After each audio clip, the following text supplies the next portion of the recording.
I'm feeling grateful for all the love I'm receiving from the audience.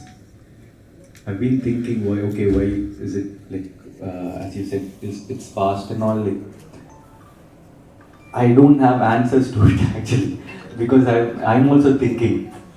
Uh, it's kind of, I feel like it's also God's grace. See, Love Today was youth centric, but after 1 week, family started coming. But the trailer was in such a way that it was branded as a youth film. But regarding Dragon, it spoke about education. So, and father's emotion was there. It was nearly a family film only. But Dude is a Pakka family entertainer. We are catering to the families only. That's why we just thought Diwali would be a very nice day too.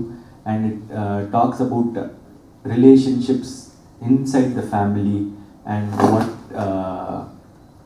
each other do for their relatives and all those stuffs. Yeah. Mamata, ഇപ്പം കരിയറിൽ ഏറ്റവും വലിയ നല്ല ഗ്രാഫിലൂടെ പോയിക്കൊണ്ടിരിക്കുന്നത് വിചാരിക്കുന്നു. അപ്പം dude എന്ന സിനിമയിൽ ട്രെയിലർ കാണുമ്പോൾ ഒക്കെ നമുക്ക് ഫീൽ ചെയ്യുന്നത് ശരിക്കും അങ്ങ് എക്സ്പ്ലോർ ചെയ്ത് ചെയ്യാൻ പറ്റിയൊരു ഫീൽ പോലെ ഒരു സ്ഥലം പോലെ ഫീൽ ചെയ്ത ട്രെയിലർ കാണുമ്പോൾ നിങ്ങളെ പെർഫോമൻസ് ഒക്കെ കാണുമ്പോൾ ഡ്യൂഡ് എങ്ങനെ ഉണ്ടായിരിക്കും? ഈ പറഞ്ഞ തീർച്ചയായിട്ടും എനിക്ക് ഭയങ്കരമായിട്ടും എക്സ്പ്ലോർ ചെയ്യാനുള്ള ഒരു സ്പേസ് ആദ്യം തന്നെ തമിഴ് സിനിമയിൽ നിന്ന് കിട്ടി എന്നുള്ളതാണ്. അപ്പോൾ ഡൂഡിന് മുന്നേ ഞാൻ ഇരണ്ടുവാനം, ജനനായകൻ ഈ 2 സിനിമകളിലും ചെയ്യുന്നുണ്ടായിരുന്നു. ഒപ്പം തന്നെ ഡൂഡിലേക്ക് കയറിയപ്പം ഒരു ഭയങ്കര എന്താ പറയുക, ഫ്രീഡം കിട്ടി. എല്ലാ ഇമോഷൻസും കാര്യങ്ങളും ഒക്കെ എൻ്റെ ക്യാരക്ടറിനകത്തുണ്ട്. അപ്പോൾ ആ ഒരു ഡെപ്തും ഒക്കെ കവർ ചെയ്യാൻ പറ്റി. And with the help of Pradeep sir and Keerthi sir എനിക്ക് നന്നായിട്ട് ചെയ്യാൻ പറ്റിയെന്ന് ഞാൻ വിശ്വസിക്കുന്നു. അതുപോലെ തന്നെ പറഞ്ഞ പോലെ തന്നെ ആളുകൾ ഏറ്റവും കൂടുതൽ ഏതൊരു ആക്ടേഴ്സിനോട് ചോദിച്ചാലും അവർ പറഞ്ഞ പോലെ കാര്യം ഒരു സ്ക്രീനിലെങ്കിൽ ഒരു ഷോട്ടിലെങ്കിലും ഇന്ന് ആക്ടർ സൂര്യയോട്, വിജയോട്, മമ്മൂട്ടിയോട്, മോഹൻലാലിലൂടെ ഒരു ഷോട്ടിലെങ്കിലും അഭിനയിക്കണം എന്ന് ആഗ്രഹിക്കുന്ന ഒരു ആക്ടർ പോലും ഇല്ലാതിരിക്കുന്നില്ല. അപ്പോൾ തങ്ങളെ സംബന്ധിച്ച് ഇപ്പോൾ അതെല്ലാം അച്ചീവ് ചെയ്തുകൊണ്ടിരിക്കുകയാണ്. എങ്ങനെ ഉണ്ടായിരുന്നു അവരുമായിട്ടുള്ള മൂമെന്റ്സ്? എങ്ങനെ ഉണ്ടായിരുന്നത്? അയ്യോ ഭയങ്കരമല്ലേ, ഈ പറഞ്ഞ പോലെ ഫാൻ ഗേൾ മൊമെന്റ്സ് ആയിരുന്നു. എല്ലാ ദിവസവും ഷൂട്ടിന് ചെല്ലുമ്പോഴത്തേനും ഞാൻ അവരെ ഇങ്ങനെ നോക്കിയിരിക്കും.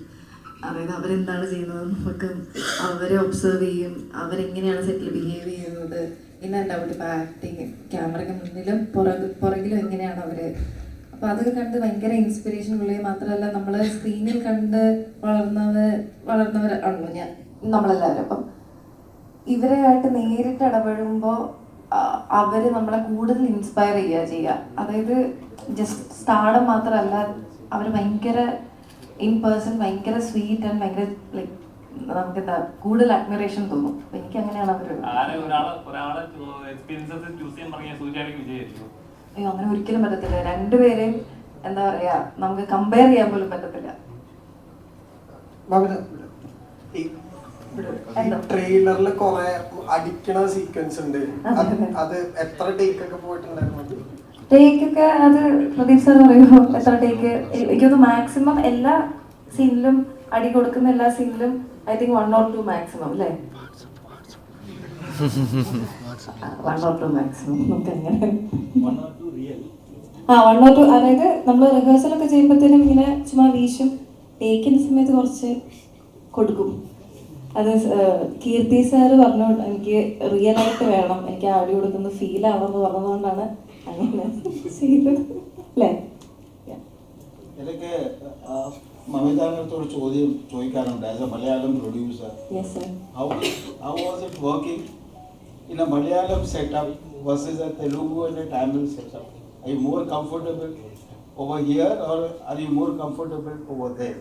I know it's a very difficult answer. I know you would say no, definitely not, sir. So I think for an actor എനിക്ക് തോന്നുന്നു അഡാപ്റ്റ് ചെയ്യുക എന്നുള്ളതാണ് ഏറ്റവും ഇമ്പോർട്ടൻ്റ് ആയിട്ട് നമ്മളുടെ ക്വാളിറ്റിയിൽ വേണ്ട ഒരു കാര്യമാണെന്ന് എനിക്ക് തോന്നിയിട്ടുള്ളത്. നമ്മൾ ഏത് സെറ്റപ്പിനോടും ഏത് ക്യാരക്ടറിനോടും അഡാപ്റ്റ് ചെയ്ത് പോവുകയാണെന്നുണ്ടെങ്കിൽ നമുക്ക് അത്ര ഈസി ആയിരിക്കും. ഇപ്പം ഞാൻ മലയാളത്തിൽ ചെയ്യുമ്പോൾ തന്നെ ആണെങ്കിലും 2 സിനിമകൾ ചെയ്യുമ്പോൾ ആ 2 സെറ്റും വേറെ വേറെ രീതിയിലായിരിക്കും. അവിടുത്തെ ഡയറക്ടേഴ്സിൻ്റെ ഒരു വർക്കിംഗ് സ്റ്റൈൽ തന്നെ ഡിഫറെൻ്റ് ആയിരിക്കും.